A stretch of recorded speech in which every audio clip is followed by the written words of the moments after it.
Thank you very much to our panel. Thank you very much. Now, the road as an entrepreneur is very adventurous. It can be very rewarding, but at the same time, it can be very challenging. It can be obstacles on the ways, failures and rejection, especially in the beginning.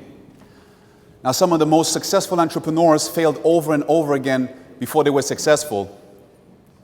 And I think that one of the key elements that is important is belief in oneself and belief in the idea to keep continuing even though the outside world is maybe not rewarding. Now, like every other entrepreneur now today in this room, I myself went through my ups and downs on my journey as an entrepreneur. And it inspired me to write a poem that I shared with the organizers of the event that told me that it would be a great platform to share this with you today. So I would like to thank you for the honor and the opportunity to share my poem today with you, entitled, I Am Possible. Perfect. It is inspired by the word impossible includes, if we separate the I and the M, I am possible, turning a negative into a positive, but especially it is saying that an affirmation of I am, which means that you believe in yourself first. So the poem goes like this. Sometimes I slip and fall. I have to dig and crawl and feel so frustrated that I slam my fist on walls. I spent years in the shadow, doubted myself. And no one came to my rescue when I shouted for help.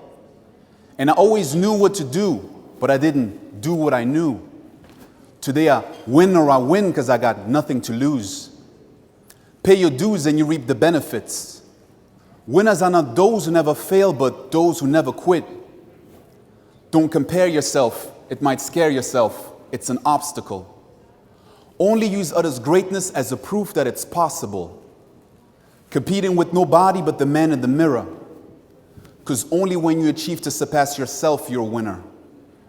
Your talents and ideas are a gift from God. And throwing away that gift is like dissing God. No, I don't disregard the fact that this is hard. That's why I start my day with my toughest challenge. I eat that frog. That's a book by Brian Tracy, by the way. Open books lay next to my bed on my shelf. Because like a Polaroid picture, I developed myself. I was a realist. But who decides what real is? Like definitions of words, who decides what fear is? What could F-E-A-R mean? Let me try. Forget everything and run, or face everything and rise. Ignite that fire in your heart and just keep it burning. New definition of fail, first attempt in learning. It's a choice to say no or scream loud, yeah. Opportunity is nowhere or now here. Impossible or I am possible. If you want to grow, mind that comfort zone. It seems so far away. You need more time, you wait, but know that you assassinate your dreams when you procrastinate. The richest place in the world is the cemetery.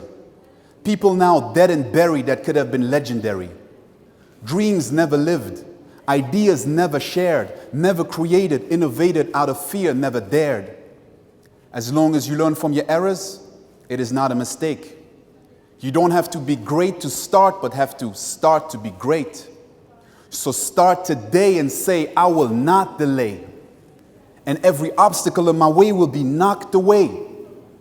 Put your hand on your chest, feel your heart beating and say, I'm scared, I want to run, but I'm not leaving. I might fall and get hurt, but will not stop dreaming because I know eventually every wound stops bleeding. Until I stop breathing, I will not stop to grow. And always remember that I am possible. Until I stop breathing, I will not stop to grow. And always remember that I am possible. Thank you. Thank you. Thank you very much.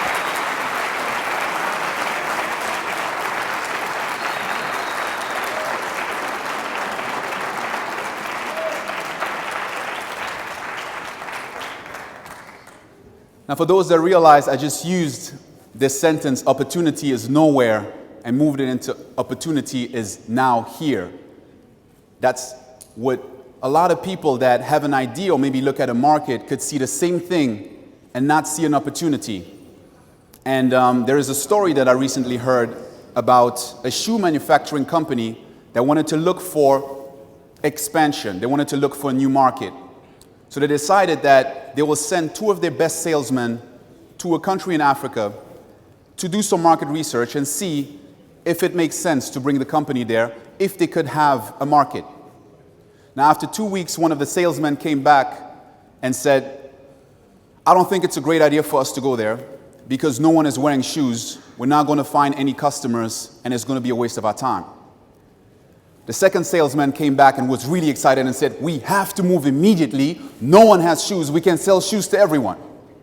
Now, they both saw the same opportunity. They both saw the same situation, but one person saw an opportunity and one person saw a problem. And I believe that there is no difference between a problem and an opportunity, because a problem is just a question that doesn't have an answer yet. And finding that answer is an opportunity. So when we look into the future, we can ask ourselves, are we going to be able to find the answers to the problems of the future?